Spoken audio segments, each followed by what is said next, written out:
राहुल गांधी की भारत जोड़ो यात्रा के बीच राज्यसभा सांसद दिग्विजय सिंह ने सर्जिकल स्ट्राइक पर सवाल खड़े किए। सर्जिकल स्ट्राइक के सबूत मांगे जाने को सीएम शिवराज सिंह चौहान ने इसे सेना का अपमान बताया। स्मार्ट सिटी पार्क में पौधारोपण करने के बाद सीएम ने दिग्विजय सिंह और कांग्रेस पर जमकर हमला बोला और कहा कि कांग्रेस का डीएनए ही पाकिस्तान परस्ती का है। वो सर्जिकल स्ट्राइक का सबूत मांगते हैं तो कभी राम मंदिर और राम सेतु के सबूत मांगते हैं। कांग्रेस का डीएनए ही पाकिस्तान परस्ती का है। कभी सर्जिकल स्ट्राइक के सबूत मांगते हैं, कभी राम मंदिर भगवान राम का अस्तित्व था कि नहीं था इसके सबूत मांगते हैं, कभी राम सेतु के सबूत मांगते हैं। और फिर दिग्विजय सिंह ने यात्रा में चलते चलते शायद कहा है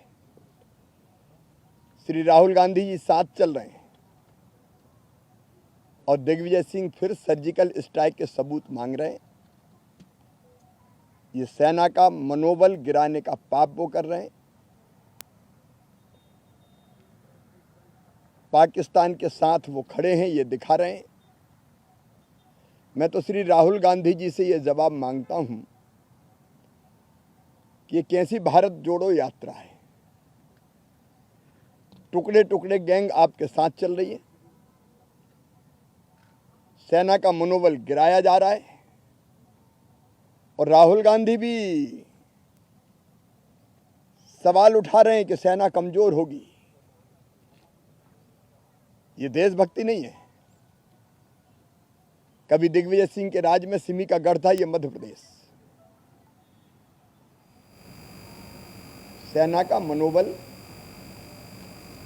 गिराने का पाप और अपराध तो कम से कम कांग्रेस ना करे। भोपाल में चल रही बीजेपी की कार्य समिति की बैठक से बाहर आने के बाद मीडिया से चर्चा के दौरान विधायक रामेश्वर शर्मा ने कांग्रेस पर जमकर निशाना साधा। विधायक ने दिग्विजय सिंह के बयान पर पलटवार करते हुए कहा कि अगली बार सेना के जवान इन्हें अपने युद्ध के समय इन्हें लटका कर ले जाएं और इनके साथ सेना बम गिराकर युद्ध लड़े, तब ये लोग मानेंगे। कि हे दिग्विजय बयान है जिस मंच में भारत जोड़ो अभियान के तहत माननीय राहुल गांधी जी अपनी सभा को संबोधित कर रहे और इसलिए अगर किनारा नहीं करो, किनारा करना है तो दिग्विजय सिंह को कांग्रेस से बाहर करो, अन्यथा राहुल गांधी, दिग्विजय सिंह जी और दिल्ली के मुख्यमंत्री अरविंद केजरीवाल जी, ये तीन ऐसे महापुरुष हैं जो पैदा भारत में हुए हैं, अन्न जल भारत का खाते हैं और गुणगान पाकिस्तान और आतंकवाद का करते हैं। और इसलिए तीनों महापुरुषों से हमारी करबद्ध प्रार्थना है कि हे दिग्विजय सिंह जी, हे राहुल गांधी, हे अरविंद केजरीवाल जी, सुधरो भारत की सेना पर प्रश्न चिन्ह मत खड़ा करो, भारत के शौर्य पर प्रश्न चिन्ह मत खड़ा करो। और भारत की सेना से मेरी हाथ जोड़कर सेना अध्यक्ष जी से करबद्ध प्रार्थना है कि जब भी सर्जिकल स्ट्राइक हो, जब भी पाकिस्तान पर हमला हो, जब भी आतंकवादी कैंप उजाड़े जाए, तब ये तीनों महापुरुषों को हेलीकॉप्टर से या जिससे भी आप हमला करने वाले हो, इन तीनों को लटका कर लेकर जाइए और जहां बम डाल रहे हो वहां पर इन तीनों को भी डालिए और फिर बाद में इन तीनों से कहिए कि कितने पाकिस्तानी मरे, कितने आतंकवादी मरे और कितने दुश्मन के सेना के लोग मरे, इसकी गिनती करके तीनों महापुरुष लौटकर भारत में आकर फिर बताइए। भारत की सेना दमदार है जिस पर भारत को 130 करोड़ लोगों को पूरा भरोसा है। भोपाल में चल रही बीजेपी की कार्य समिति की बैठक से बाहर आने के बाद मीडिया से चर्चा के दौरान गृह मंत्री नरोत्तम मिश्रा ने कांग्रेस पर जमकर निशाना साधा। उन्होंने बताया कि दिग्विजय सिंह ऐसा करते हैं, ये राहुल गांधी की यात्रा के प्रभारी हैं, हमेशा ऐसा करके बयानबाजी को लेकर कांग्रेस अपने आप पहुंचाती है। पहले भी कई बार इस तरह की बयानबाजी की है। सवाल आता है, सम्मान का सवाल आता है। दिग्विजय सिंह ऐसा करते हैं, वो राहुल गांधी जी की यात्रा के प्रभारी हैं और मेरी निजी राय ये है कि उनके इशारे पर ही उन्होंने बोला है। कमलनाथ जी को स्थिति स्पष्ट करना चाहिए, वो बताएं कि दिग्विजय सिंह जी की राय से वो सहमत हैं या नहीं है। एक बात। दूसरी बात, देश के सम्मान और स्वाभिमान पे जिस तरह से दिग्विजय सिंह बोलते हैं, चाहे वो सर्जिकल स्ट्राइक, चाहे वो एयर स्ट्राइक, आप ये मानिए चूंकि सेना कश्मीर के अंदर मुस्तैदी से -डिग्री पर भी है और उसके बावजूद भी सेना का मनोबल तोड़ने का ये कुत्सित प्रयास जो उन्होंने किया है, मैं उसकी निंदा करता हूं। कांग्रेस का कहना है कि ये बयान कांग्रेस पार्टी का नहीं है, उनका निजी बयान। ये तो ऐसा करके अपने आप को बचाती है कांग्रेस। पहली बार नहीं दिया है, फिर भी यात्रा के प्रभारी है। पहली बार नहीं दिया है, तब देते थे, तब भी महासचिव थे। सेना का मनोबल गिराने वाला बयान मानते हैं? मैं मानता हूं सेना का नहीं, देश का स्वाभिमान गिराने का प्रयास है। चाहे वो वैक्सीन पे सवाल उठाएं, चाहे सेना पे उठाएं, चाहे वो अन्य कोई सवाल उठाएं, चाहे ईवीएम पे उठाएं, चाहे न्यायपालिका पे उठाएं, चाहे बटाला पे उठाएं। नरसिंहपुर में चल रहे अवैध कारोबार, खनन और जुआ सट्टा के खिलाफ गाडरवारा विधायक सुनीता पटेल और कांग्रेस विधायक सुनीता पटेल ने पुलिस अधीक्षक कार्यालय पर धरना दिया है। साथ ही पुलिस अधीक्षक को ज्ञापन सौंपा गया है। बता दें कि बीते सालों से अवैध खनन और जुआ सट्टा के खिलाफ कांग्रेस विधायक गाडरवारा सुनीता पटेल लगातार आवाज उठा रही हैं। कई बार अधिकारियों को आवेदन और ज्ञापन के माध्यम से अवगत भी करा चुकी हैं। बावजूद इसके जिले में अवैध खनन और जुआ सट्टा शराब का पूरा धंधा धड़ल्ले के साथ चलता है। वहीं एक बार फिर प्रदर्शन कर पुलिस अधीक्षक को ज्ञापन सौंपा गया है और अवैध खनन और अवैध शराब समेत जुआ सट्टा के खिलाफ कार्रवाई करने की मांग की गई है। पूरे क्षेत्र में अराजकता है। पूरे क्षेत्र में जुआ सट्टा शराब गांव-गांव जा रही है और लोग परेशान हो रहे हैं।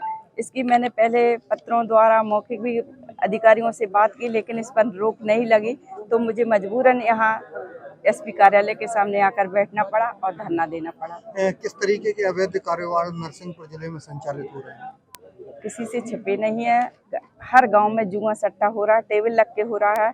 अधिकारियों को, वहाँ पुलिस वालों को, थानों में लोग फ़ोन करते हैं, मैं भी फ़ोन करती हूँ, आप पत्रकार लोग भी फ़ोन करते हैं, बताते हैं, स्थान बताते हैं, लोगों के नाम बताते हैं, लेकिन दुर्भाग्य का विषय है कि पुलिस नहीं पकड़ पा रही है। छोटे छोटे लोगों को पकड़ के अपनी कार्य की तीसरी करते हैं, लेकिन जो मुखिया हैं वो बैठ कर जो कामों को संचालन कर रहे हैं उसको नहीं पकड़ पा रहे। इसके लिए आज आंदोलन करना पड़ा। पूर्व में भी आप इसी बात को लेकर आंदोलन कर चुकी हैं, लेकिन कहीं ना कहीं प्रशासन निरंकुश बना हुआ है। भाजपा की सरकार है और भाजपा की सरकार में मुझे लगता है कि यहाँ जो नुमाइंदे बैठे हैं तो उनके लिए एक कारोबार बना दिया है कि लोगों को पास रोजगार नहीं है, तो प्रशासन को इस तरह से लगा दिया है कि यहाँ से कमा के भेजो, तो प्रशासन भी मजबूरी में कर रहा है। तो मुझे लगता है कि आज के कार्यक्रम के बाद मुझे लगता है कि इस पर रोक लगेगी और जो गलत काम कर रहे हैं उसको पुलिस पकड़ेगी। आज अल्टीमेटम दिया गया है, तो अगर आपकी मांग पूरी नहीं होती तो अगला स्टेप क्या होगा? अभी अगला स्टेप हम अभी से बता देंगे तो फिर पुलिस सतर्क हो जाएगी। तो पहला आप लोग भी देखो और हम भी देख रहे हैं कि इतने बड़े आंदोलन के बाद पुलिस करती क्या है। सब चीज़ आज पता चलने के बाद अगर पुलिस कार्रवाई नहीं करती तो फिर तो खुली किताब है। पूरा संरक्षण है इस सरकार का, अधिकारी मजबूरी में कर रहे हैं फिर, और अगर आज से पुलिस पकड़ती है तो पुलिस हम धन्यवाद भी देंगे। हमने अभी बोला था, हमने यही बात बोली थी अभी जब सबके सामने कि भैया जब हम कुछ शिकायत करा था या धरना दिए थे तो मौका पर तत्काल तो थोड़ा आराम लगा था। हमने उदाहरण भी दो इसको, तत्काल कोई सिर दर्द कर रहा हो, गोली खा लो, 1 घंटा लग गया आराम, फिर बुखार चढ़े जाओ, 2-4 दिन। अभी भी हम देख रहे हैं कि हफ्ता 10 दिन पहले से जब से हमने जब बात उठाई खूब धरपकड़ होने लगी, पूरी तरह से अभी भी बंद नहीं हो। और का पता, हमें खुद भरोसा नहीं होने की बात। अब कहीं थी कहो तो आज धरना खत्म हो, कल से चालू हो जाए, या कोई स्थायी इलाज होना चाहिए। और ये जरूरी नहीं कोई आवाज़ नया भी उठा दे, तो ये प्रशासन का दायित्व है। जब पत्रकार बार बार हम देख रहे हैं पेपरों में या सोशल मीडिया पे आ रहा है, जगह बता रहे हैं, नाम बता रहे हैं, बाकी बात कार्रवाई नहीं हुई। आप लोग समझदार हो, आप समझ रहे हो कि ये कहाँ से कहाँ व्यवस्थाएं जा रही, लोग कहाँ जाए अच्छा न्याय मांगने। प्रशासन क्यों नहीं कर रहा कार्रवाई, ऐसा कुछ? नहीं, बस वही तो हम प्रशासन से जो बात हमसे पूछ रहे, हम भी प्रशासन से पूछ रहे भैया क्या नहीं कर रहे तुम, क्या बात है? अधिकारी अच्छा अधिकारी बैठा है यहाँ जिले में, लेकिन तुम कमजोर क्यों साबित हो रहे हो? क्या लगता है आपको? इसमें ये लगता है कि भैया बगैर पुलिस की और नेताओं की सहमति के ये काम होते नहीं है। पूरी पुलिस का संरक्षण है ये अवैध कामों में। और जो भी भोपाल में बीजेपी की प्रदेश कार्य समिति की बैठक हुई, जिसमें शामिल होने के लिए छत्तीसगढ़ सरकार के पूर्व मंत्री और बीजेपी के वरिष्ठ नेता बृजमोहन अग्रवाल पहुंचे, जहां उन्होंने छत्तीसगढ़ में धर्मांतरण को लेकर एक बड़ा बयान दे दिया है। धीरेन्द्र शास्त्री को लेकर छत्तीसगढ़ सरकार के मंत्री कवासी लखमा के बयान पर बृजमोहन अग्रवाल ने कहा, कवासी लखमा धर्मांतरण को रुकवा कर बताएं। पूरा बस्तर जल रहा है। धर्मांतरण को लेकर आदिवासी सड़कों पर हैं। भूपेश बघेल की सरकार में ईसाई मिशनरियों को बढ़ावा दिया जा रहा है। विदेशी धन का उपयोग करके वहां धर्मांतरण हो रहा है। ये अकेले धर्मांतरण नहीं बल्कि राष्ट्र अंतरण हो रहा है, क्योंकि जो लोग धर्म बदलते हैं वो देश के विरोध में काम करते हैं। ये बताएं कि उन्होंने कौन सा चमत्कार दिखाया? जो दावा करते हैं नहीं, उन्होंने कोई चमत्कार का दावा ही नहीं किया। पर्चा बनाना कोई चमत्कार थोड़ी है, ये तो उनको प्रभु की शक्ति है और वो शक्ति उनको जो कहती है उसको वो करते हैं। तो भगवान को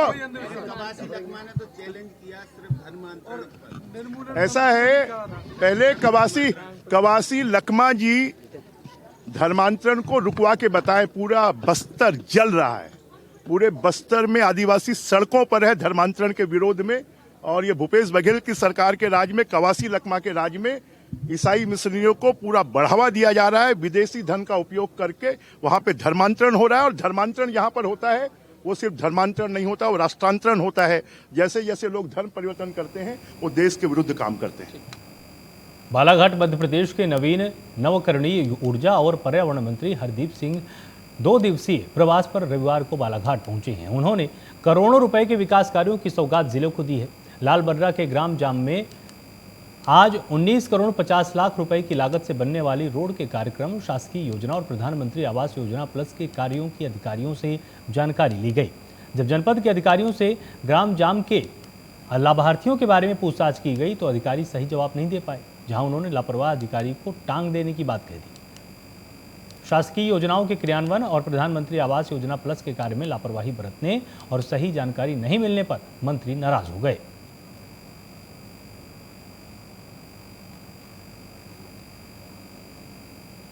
मंदसौर के आखिरी छोर पर बसे मध्य प्रदेश राजस्थान सीमा से लगे गांधी सागर में झील महोत्सव का 5 फरवरी से पर्यटकों के लिए भव्य रूप से शुभारंभ हो जाएगा।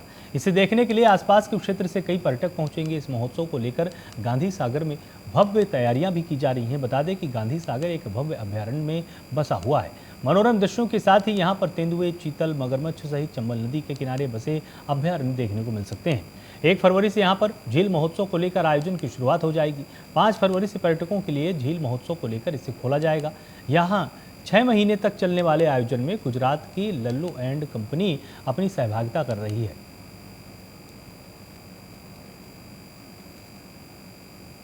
उमरिया के नगर परिषद नरोजाबाद के रामलीला मैदान में बांधवगढ़ विधायक शिव नारायण सिंह की उपस्थिति में आनंद उत्सव का संपन्न किया गया है। कार्यक्रम की शुरुआत विधायक बांधवगढ़ शिव नारायण सिंह ने मां सरस्वती के चित्र पर दीप प्रज्वलित कर की है। इस दौरान आसपास के स्कूल के छात्र छात्राओं ने आनंद उत्सव कार्यक्रम में कई खेलों को हिस्सा लिया। आनंद उत्सव कार्यक्रम में निःशक्त पात्र हितग्राहियों को ट्राई साइकिल भी वितरित की गई। कार्यक्रम के अंत में विधायक शिव नारायण सिंह ने छात्र और छात्राओं को पुरस्कृत किया। इस दौरान भारी संख्या में गणमान्य लोग मौजूद रहे। आनंद उत्सव कार्यक्रम का आयोजन किया गया है। मुरैना में एसपी आशुतोष बागरी के माता पिता का आवेदन निरस्त किया गया है। मुख्यमंत्री तीर्थ योजना का लाभ लेने के लिए आवेदन किया गया था, इसको सतना कलेक्टर ने निरस्त कर दिया है। बताया जा रहा है कि सतना कलेक्टर ने तीर्थ यात्रा का आवेदन को शासकीय कर्मचारी और करदाता का हवाला देकर निरस्त किया है।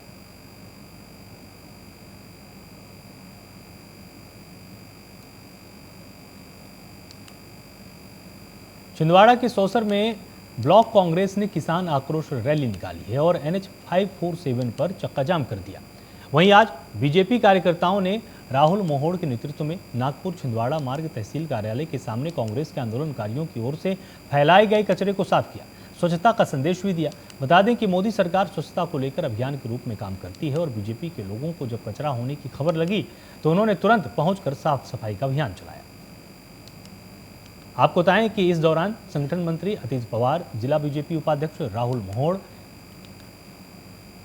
नगर पालिका उपाध्यक्ष विनोद जनघरे समेत संगठन के कार्यकर्ता भी मौजूद रहे।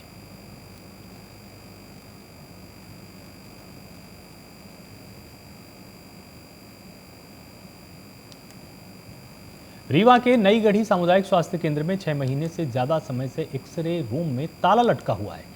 इससे मरीज लगातार परेशान है और बता दें कि बीते अप्रैल माह में एक्सरे मशीन के ऑपरेटर सेवानिवृत्त हो चुके हैं। तब से आज तक एक्सरे रूम में ताला लटका ही पाया गया। इससे मरीजों को एक्सरे के लिए लगातार भटकना पड़ता है। इसको लेकर क्षेत्रीय जनप्रतिनिधियों और मरीजों में आक्रोश देखने को मिल रहा है। इस मामले में बीएमओ डॉक्टर RK पाठक का कहना है कि इस मामले में सीएमएचओ रीवा से बात की गई है। उन्होंने जल्द ही समस्या का समाधान करने की बात कही। देखने में आ रहा है कि आपके एक्सरे रूम में ताला बंद है, क्या समस्याएं हैं, क्यों बंद रहता है? एक्सरे रूम हमारा इसलिए बंद है क्योंकि हमारे पास ऑपरेटर नहीं है। जो ऑपरेटर पिछले वर्षों में हमारे यहाँ काम कर रहे थे वो रिटायरमेंट हो चुका है उनका, और रिटायरमेंट के बाद से हमारे पास कोई भी ऑपरेटर नहीं है। यहाँ से एक्सरे के लिए हम मऊगंज भेजते हैं, और हमने इस बारे में सीएमएचओ सर से भी संपर्क किया था, तो उन्होंने बोला था कि जल्दी हम कुछ व्यवस्था करेंगे ऑल्टरनेटिव, लेकिन अभी तक कोई व्यवस्था नहीं हो पाई। सिवनी में धुआं थाना पुलिस ने मुखबिर की सूचना पर एक पशु तस्कर को गिरफ्तार किया है। वहीं 2 तस्कर मौके से फरार हो गए। बताया जा रहा है कि तस्कर अवैध रूप से जानवरों को ले जा रहे थे, तभी पुलिस ने सूचना के आधार पर कार्रवाई करते हुए एक तस्कर को गिरफ्तार कर लिया। उनके पास से 30 पशुओं को बरामद किया गया है। वहीं फरार चल रहे तस्करों की तलाश में पुलिस जुटी हुई है। जिला सिवनी के थाना धुआं जो जबलपुर बॉर्डर पर स्थित है, वहाँ पर थाना प्रभारी धुआं को मुखबिर की सूचना प्राप्त हुई थी कि जबलपुर की ओर से एक ट्रक में अवैध रूप से गौवंश परिवहन हो रहा है। उस सूचना के आधार पर थाना प्रभारी धुआं, स्टाफ और अन्य लोग उस गाड़ी का पीछा किए और उसकी घेराबंदी किए। इसकी भनक लगने पर वह फिर से जबलपुर की ओर भागा और बंजारी के पास जंगल में गाड़ी खड़ी करके भागने का प्रयास किए गए, जिसमें से एक जावेद निवासी चांदपुरा कानपुर के पास का ड्राइवर है वो पकड़ा गया है मौके पर, और बाकी 3 लोग भाग गए हैं। उक्त ट्रक में सिवनी के लखना जादौन में जिले के सदस्यों ने 5 सूत्री मांगों को लेकर पंचायत में तालाबंदी और 1 दिवसीय धरना प्रदर्शन किया। वहीं प्रदर्शन में महिला जिला सदस्य की जगह पर उनके पति प्रदर्शन करते हुए नजर आए। 5 सूत्री मांगों को लेकर प्रदर्शन किया गया है। जनपद गए थे, जनपद में आपने ताला लगाया, जनपद के अन्य जनप्रतिनिधियों ने ताला लगाया। किस बात को लेकर, किन मांगों को लेकर ताला लगाया? आज हमारे मध्य प्रदेश में जनपद एकता संघ बना हुआ है जो काफ़ी दिनों से चल रहा है। चूँकि मेरी पत्नी जनपद सदस्य है धुआं से, आज मैं अपनी पत्नी के साथ लखनादौन गया था, और आज 23/1/2023 को पूरे मध्य प्रदेश के जनपद पंचायत के कार्यालयों में ताला लगाने की चर्चा हुई थी, जो कि हमारे जनपद सदस्यों द्वारा ताला लगाया गया। ग्वालियर पुलिस अधीक्षक की जन सुनवाई में एक बुजुर्ग महिला ने अपने नाबालिग बेटे को खोजने की गुहार लगाई है। महिला का बेटा 16 साल का है और 12वीं कक्षा का विद्यार्थी है। गोला का मंदिर इलाके में रहने वाली फूलमाला देवी ने आरोप लगाया है कि उसके 16 साल के बेटे को उन्हीं का दामाद और बेटी अगवा करके ले गए हैं और उसे अपने कब्जे में रखा है, क्योंकि वो मकान पर कब्जा करना चाहते हैं। वहीं इस मामले में पुलिस ने जांच के बाद कार्रवाई करने की बात कही है और उचित कार्रवाई का भरोसा दिलाया है।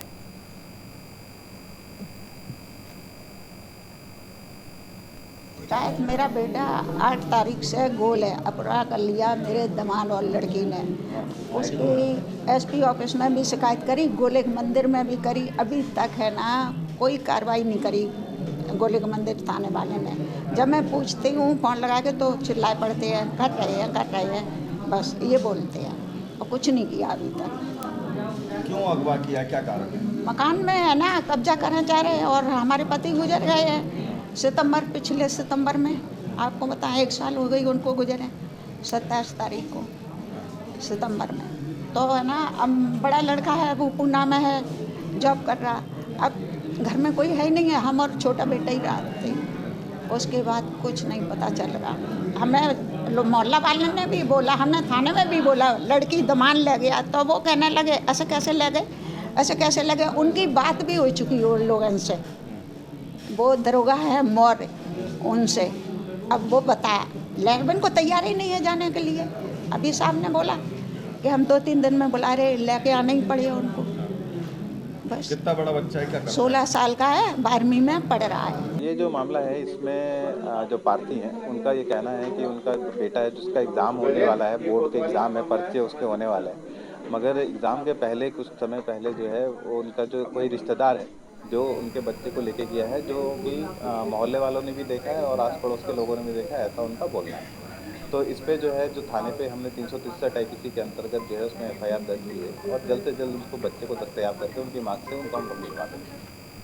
सौसर के सातनूर ग्राम में नुक्कड़ नाटक दिखाया गया। गांव-गांव जाकर नुक्कड़ नाटक के माध्यम से पानी का महत्व बताया गया और पानी के बचाव और ग्रामीणों को शुद्ध पानी ही पीने की जानकारी दी गई। PHE विभाग का यह उपक्रम हर गांव में बताया जा रहा है।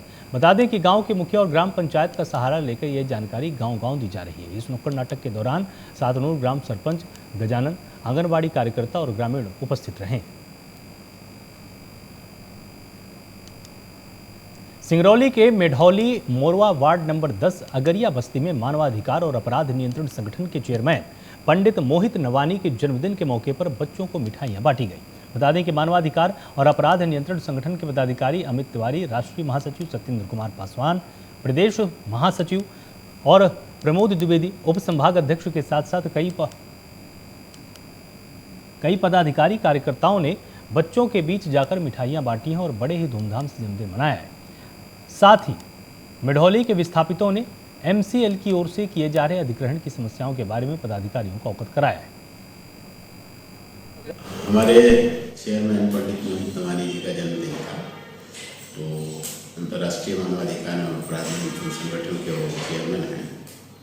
तो मोहित नवानी जी के जन्मदिन के अवसर पर हमने कार्यक्रम बनाए कि गरीब बस्तियों में चलते हैं, बच्चों को थोड़ी मिठाई खिला देते हैं, क्योंकि उनके हाथ में जैसे ही लड्डू जाता है उसके बाद जो मुस्कान उनके चेहरे पे आता है वो अप्रतिम होता है। तो उसका कोई जोड़ नहीं है।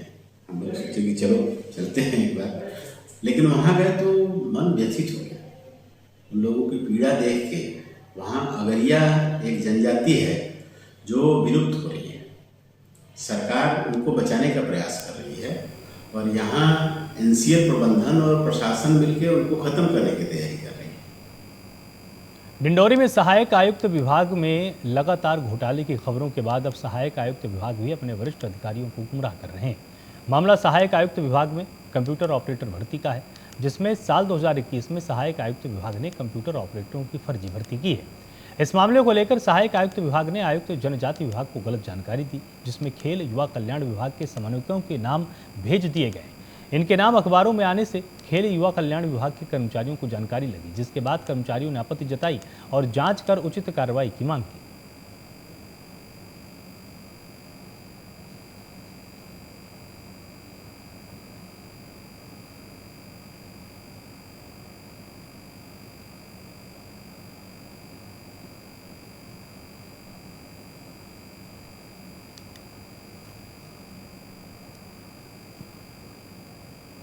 ये गलत है सर, ऐसा नहीं होना चाहिए। हम यानी कंप्यूटर से ऐसा कुछ भर्ती नहीं हुई है। हमारी भर्ती तो सबसे पहले है 2006 की हूँ मैं, खेल व कल्याण विभाग में 2006 में मेरी भर्ती हुई है। इसके बाद में हमारे जितने भी साथियाँ हैं, जब इनकी वैकेंसी निकली है, जिस डेट को मांगा गया है तब की इनकी भर्ती है। बाकी 2021 जो बताया जा रहा है वो बिल्कुल गलत है। हमारे साथ में हमारे मान सम्मान को थोड़ा सा ठेस लगा है सर, ये ऐसा नहीं होना था। कितने लोग हैं आप लोग? हम लोग छः लोग हैं सर। 7 ब्लॉक हैं, पर एक ब्लॉक 7 ब्लॉक में से समझे हम 6 युवा समन्वयकों का नाम है। अब हमको जानकारी लगी कि AC विभाग के द्वारा हमको और शासन को फर्जी नियुक्ति बताकर गुमराह किया जा रहा है, जिसमें हमारे